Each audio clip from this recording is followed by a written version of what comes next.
Ndi IGBO na so at local government alone. Because we people na ado when he dey at local government. Yes, sir. And obro na Ndi IGBO bi na so at local government na ka biko n'uchu. And because some people now na government. Na ka biko n'uchu. And in Okmoku, like Francis. So the number of Ndi IGBO bi na ado is more than the local government.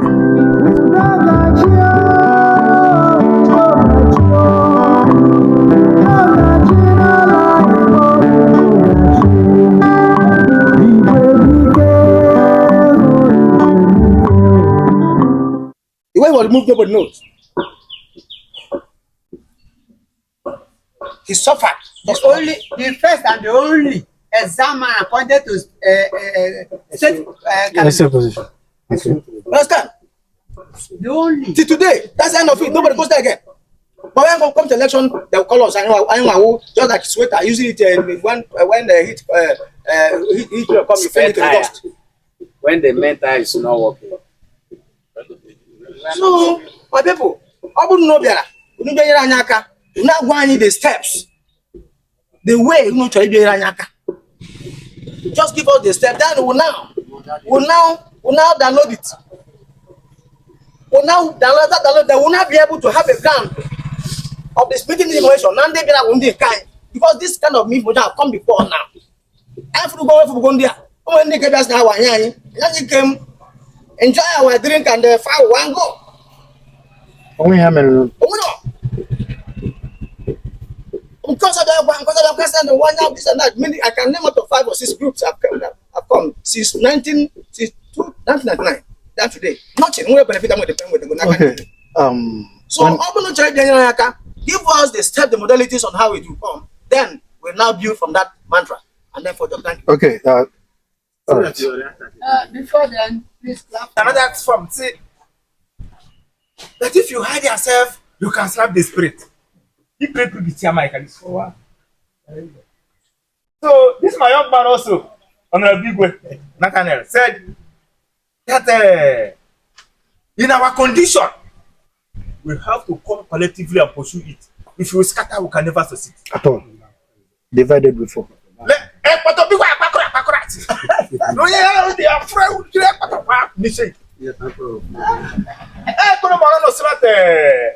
During the Civil War, you could power salary, Belada with it. Also, now, honorable good at the advocate, you could power salary, Belada. Namana will look at this. One of them are well, Emily, don't say about a hot of rabbit for you to your gal. Who is the only who will break our condition is the person I know. Madam, I'm not afraid of coverage. Can cover me. After I'm not, you cannot say because I'm working in Benue, because I'm working in Benue, I fear nothing. A citizen of the country. So, in that regard, on behalf of my people and myself, I will be happy if people can let us through and give us a link of communication if the need arises. And no that couple nights take because say man here no better kita and I do no job because of what I need I am very with the you job it is where to but who goes me and night there is no kema ngure job na ya then we put the camera tell you where so you may ija nwa o ya kamma unu nyanye link a ga-ejiwe na ọ bụ na chọkwa ma ihe ndị ọzọ dịgasị iche because ndị na-ebe ndị Igbo nọ na so adọ local government alone ntọtụ wepụ Igbo na-adọ nwe ihe dịka adọ local government and ọ bụrụ na ndị Igbo bi na so adọ local government na nke bikọ n'uchu And because some people now na government. na nke bikọ n'uchu And in Okmoku, like Francis. so the number of ndị Igbo bi na-adọ is more than the local government. Over the population of the local government is 1,000. I want about 992. Can imagine. Wow. Or the easiest way to verify, go to INEC, go to ADO, go virus polling booth, check the registered names. Anything on one, egama.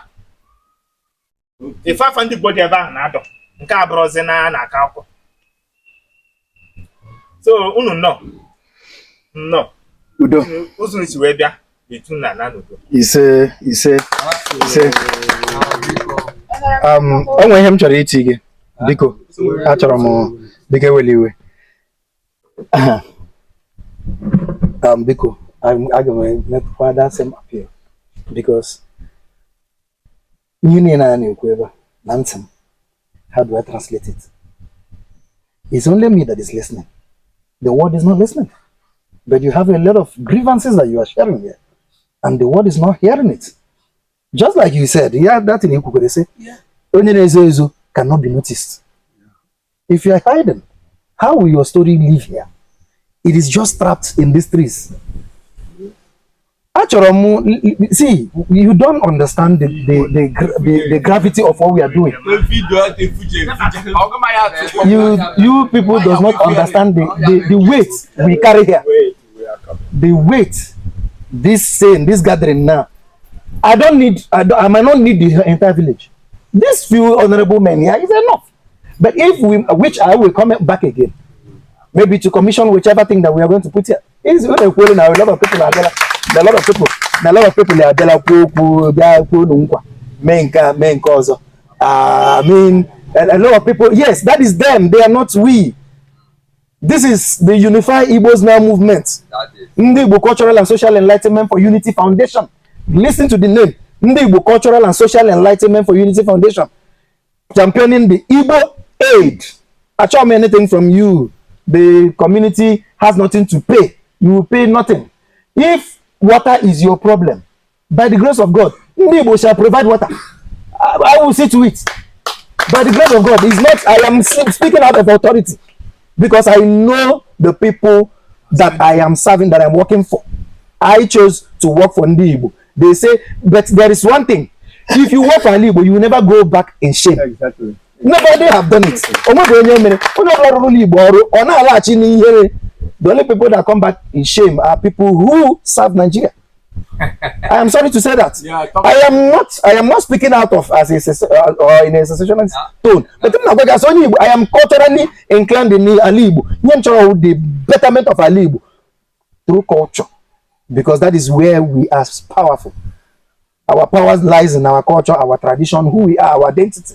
That is why this is my red cap. When I started this, I started going around villages. Mula, this is my cameraman. We this camera. I know villages. People, I know why you cannot kill me. You cannot. Because the power that we carry is more than the world, more than who is coming to attack us. From 2022, this movement, I tell you, nobody came out and say, carry on, be doing this thing, I'll be supporting you at all. I spent my personal money. I spent my money. I get this on here. I go there. Well, I'm going to push you because I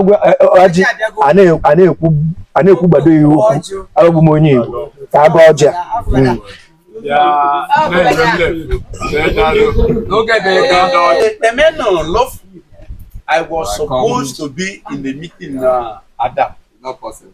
Then one go myself, easily, and then Jim. But for the fact that Lord was there, I was mandated to go. That's James. We now divided ourselves. He should go to that one. Why? Give them time. Papa James mentioned collection. Time for my father to make it to the back up. So by any so. What am I meant to do now? What could I do?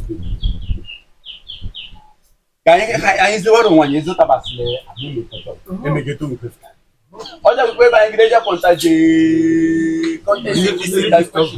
I question. Oh, you might go on just like that. I'm pushing go on. Mate on my line, not like if you don't indicate yourself, the people don't indicate. I'm robot. Trying to see the government. Every day.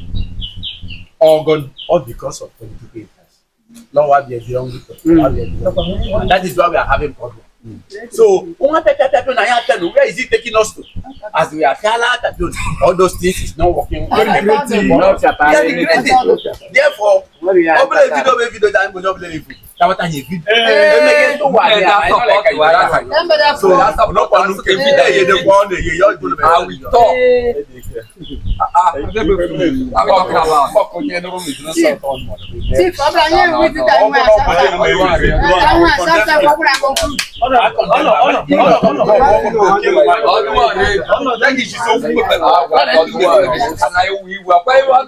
No,